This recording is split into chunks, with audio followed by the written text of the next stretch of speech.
YouTube Shorts.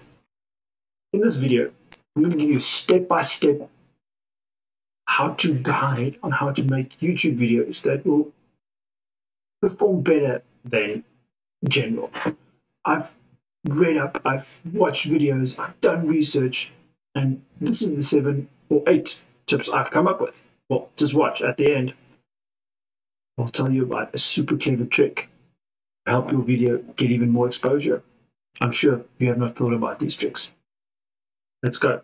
If you learn nothing from this video, and just take away one thing, let it be that YouTube Shorts is like the secret box that you order from Amazon, eBay. Schrodinger's box of our secret opportunities. It's an opportunity for you to really give your channel a good kick in the pants and boost. And all it takes is just a few 60 seconds or less videos. Do I have your attention yet? If you don't know what YouTube Shorts are, just have a look at my previous video. I'll add a link up here, one of the sides. And I give a general description of what they are and what the purpose is and how they came to life. And yeah, have a look. But just before we get started, let me just say, making videos is a tedious task. Everybody knows that. But once you have a strategy, you can get through those videos like that. You can make a video, a short video in a few seconds, and the value can be invaluable. I mean, I've seen YouTube Shorts hit millions of views. And that's something that potentially took you 15 minutes, not even 5 minutes to put together. Yeah, you can do it. Anything's possible. All right, let's give this a go. With YouTube Shorts, we take an idea, a sweet, juicy idea, something that you know is going to attract people. Remember, the mentality of people watching YouTube Shorts is not quite the same as standard YouTube viewers. People are seeking short bursts of euphoria, similar to Instagram Reels, TikTok videos. Remember, people are looking for that little burst of euphoria. And give it to them. It's all you need to do. If you've been on TikTok, you would have realized that the frustration when you watch a video and right at the end it's like follow for part 2. And that is just a killer. But it works. If your video is grouping enough, you can leverage that inquisitive nature of humans, of people, to want to see more, and you can get them to watch another video, potentially another chance, get them to like and subscribe to your channel, which will ultimately grow your channel, which will ultimately give you a larger footprint, revenue, subscribers, like it all just scales. As I said in my previous video, I call this the hook sugar action pattern, because you hook in with your intro, you give them some sugar, just enough for them to want to see more of your channel and see if they enjoy your channel, and then you ask them to take action. Subscribe, like, preferably subscribe. And all of this you need to get done in 60 seconds or less. What a challenge. Challenge accepted. Let's think about it. Hooks should be entertaining, funny, motivational, or trigger curiosity. A little bit of clickbait. So what you actually need to look at is delivering this video in about 56 seconds, because you need a little bit of time just to give them a moment to think about the action. Subscribe to my channel. Give them time to click the button. Speaking of like button, please hit the like button, subscribe, and keep following. Let's continue. Planning the video. You only have 60 seconds, so don't overdo it, but give it enough due diligence. You don't have to use all of your 60 seconds. There's videos 30 seconds, 50 seconds, 40 seconds, and they are equally powerful as long as you get your message across and you get the action. When you do the detailed part of your video, the sugar part, as I would call it, you've got a couple of options. Well, my preferred option is divided into sections. You can divide it up to sections of about 5 seconds, and 5 seconds is a plausible space to get a point across without rushing through it too quickly. You could do a 5-pointer or a 10-point ideas. 10 point sounds a bit much. I think if you squeeze 10 points into a video, you might just be pushing it too much. Five is a good one. Right, part 3. Set up a plan. So plan your sugar section step by step. Make sure you pack a punch for each step. Consider changing camera angles, even manually changing your camera angles, switch the camera around. You can always speed it up when editing and add like a swoosh sound effect. It's really something simple you can do. People are really drawn to active change. Obviously not too much to induce problem seizures or anything. You don't want to flash the screen too much, but change triggers, change keeps the mind going. Powerful thing you can add to your steps is to add labels. Label each of your steps. Add these labels to the screen. It engages people, and when they're engaged, they stay longer on the video, and they're more likely to hit the follow button. And always remember the time limits. So try to stick to the time limits and aim to make each step a single take. Don't. I mean, it's 5 seconds. If you break it up into multiple pieces, it's going to really be difficult to edit. If you do a fluent one take, then it's very easy to edit.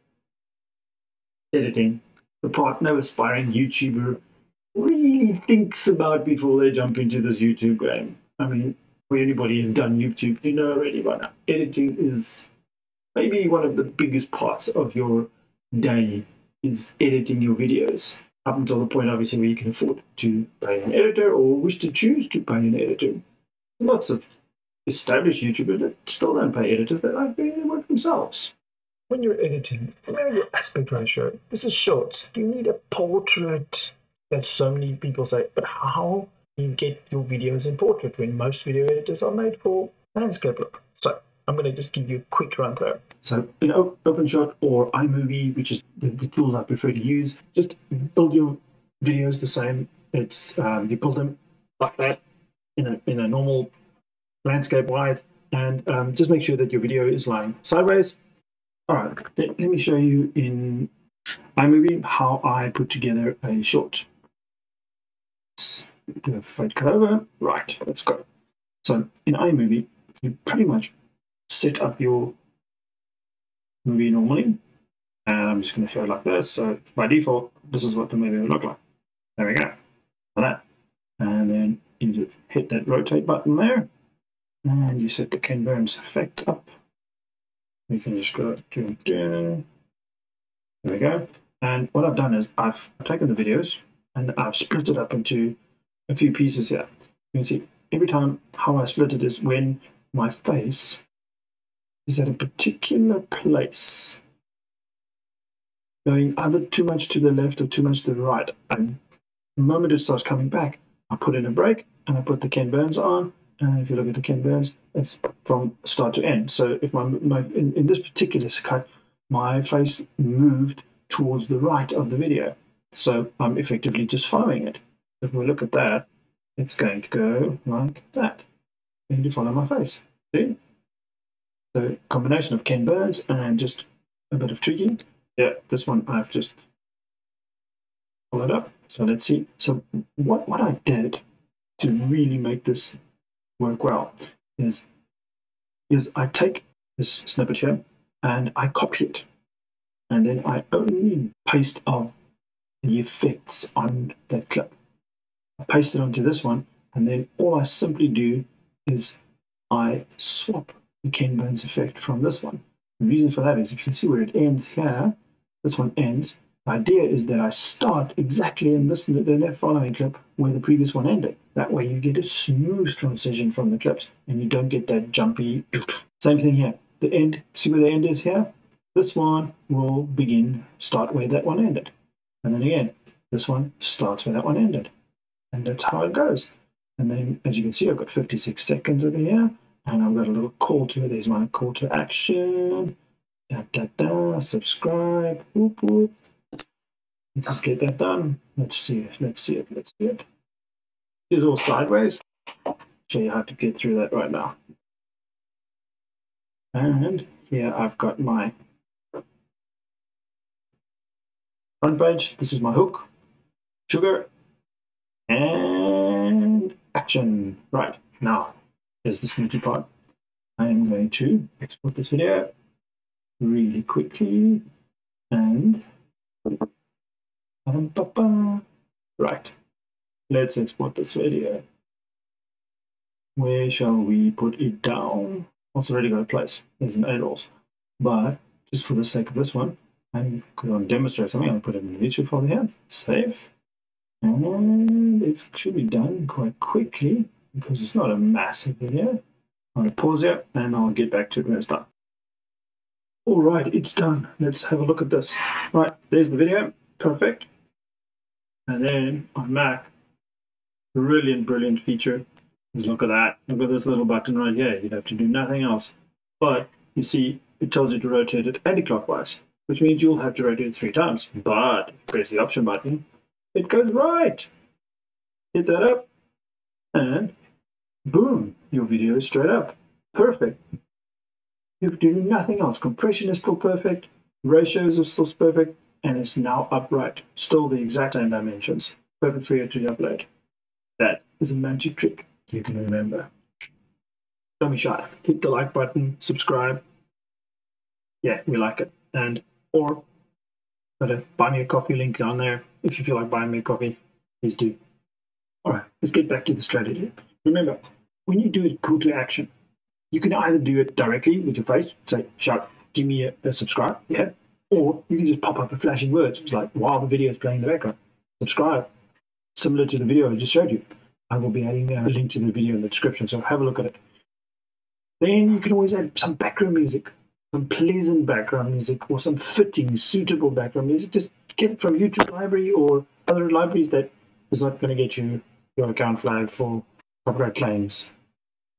And also, I don't think death metal at 10 decibels will quite do the trick, but hey, give it a try, maybe it works for you. I'm going to let you in on one little extra secret. So when somebody clicks on the shorts and the shorts up, that video only opens up 75% of the full length, which means you lose 25% visibility. Now, if they click the full screen button, that's fine, they'll see everything. But if they don't, lots of people don't. They just scroll away like Tinder. They won't see any text that you put in that part. So, the gem is, do not put your text in the bottom 25. Anything you want people to see, to read, that you really want to stand out, stick to the third 25%. So if you divide your screen into 4 pieces, put your text in the third part. That is a little gem you can thank me for later. Well, thank me now. Hit the subscribe button, hit the like button. Thank you so much. Or check the description. I'll add a link to buy me a coffee. Buy me a coffee. I need coffee. Thank you. Another caveat that I've seen people question is, do I have to upload shorts from my phone? No, you don't. You can upload your shorts as a standard video in YouTube. One small catch. You need to put hashtag shorts in the description, in the title, and that'll tell YouTube that this video is you targeting for shorts. And the algorithm will pick it up and will automatically put it into the shorts. You might not always see your shorts come up immediately.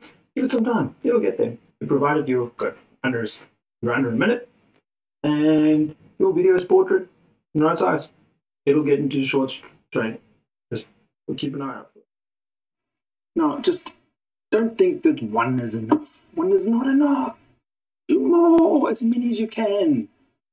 2 a week, 3 a week. It takes a few minutes. Just a 1 minute video, 30-second video. You can do as many as you want. I mean, you can pop them out as you walk to the shops. You can pop one out as you drive, or don't do videos when you drive. But as you stop at your destination, you can quickly take 1 minute, record a video. There we go. Drop it in. Throw it into your shorts. Upload it to your phone. Cover photos. I've seen some people complain and say their cover photos are not showing on the shorts tray, on the short shelf. But still, remember, your videos are, those shorts are still going to be in your video list, your uploads. So when people click on your channel, they're going to see those videos. So it's still very, very viable for you to do a good cover photo. Go to Canva, do it in Keynote and PowerPoint, or wherever you do your cover photos. Just do a nice, powerful cover photo anyway, because it will be meaningful in the long run. All right, now let me guide you towards this promised sweet deal this unseen strategy. Maybe you've seen it, maybe you haven't, but I'm fairly certain you didn't think about it. All right, now it's time for me to tell you. I have a really squeaky chair, and I've been doing so many cuts just because this chair goes right. Right now it's time for the secret strategy, the one I promised you right in the beginning. So here's what I'm going to tell you. Many software solutions out there offer you a solution where you could search tags, and you can search the volumes and the competition in those tags. vidIQ, TubeBuddy, and a whole bunch of other ones, but all of them, or most of them, I have come across. You have to pay to actually see the volumes of the keywords being used, or the effectiveness of this volume, the volume of how many videos available for those keywords. But I've come across a very in-your-face, obvious place that you can get this similar information, and it's quite quick. Let me show you. I'll give you a quick demonstration. All right, let's get the show rolling. Let's go to TikTok. Okay, here we go, TikTok, and here is the brilliance of TikTok's caption bar, text input. Let's say, for instance, we want to look up the hashtag YouTube Shorts. Let's do that. YouTube Shorts. Yes, I know TikTok is not YouTube Shorts, but people are talking about it. People are making videos about it. So we get metrics, invaluable metrics. And just look at that. Not only does it give you additional keywords that are useful, the top keywords, in fact, the top hashtags. But what it does do, look at that. Actually, YouTube Short, there we go. It gives you the volume of views. That is invaluable. That shows you what people are actually looking at. That's just remarkable information. Let's take it one step further. Let's now go to Instagram. Now Instagram gives you just that one extra metric. I'm just going to upload my logo here. There we go. Now, let's see what Instagram tells us on YouTube Shorts. Using that as an example. Right, so Instagram tells you competition. People on Instagram are only posting 8,524 posts, as opposed to. But the idea here is that Instagram hashtag suggestions also gives you a list of top keywords, top pushable hashtags. It gives you the volume of competition, potential competition. It gives you a gauge on that equation of how much competition is there versus what TikTok gives you is how much volume, views, people, how interested are people in reading this? I mean, look at this, YouTube Shorts, 6.9 million. You take just YouTube, well, that's a different picture. 46 billion views. And YouTube itself just is a huge topic on TikTok. Invaluable information. Use it, don't use it. I'd say use it. Use it. No. Yes, probably there will be tools in the future that can calculate all this for you, but you're going to pay for them. This free tool, free capabilities, using things that are already available to you. That's it. What do you think about that? Fantastic. Such a simple solution, such powerful results. Now, like this video, hit subscribe, drop a comment in there, tell me what you think, and tell me what your results are of your short videos. How many of these tricks work for you? Remember, hook, sugar, action. See you again.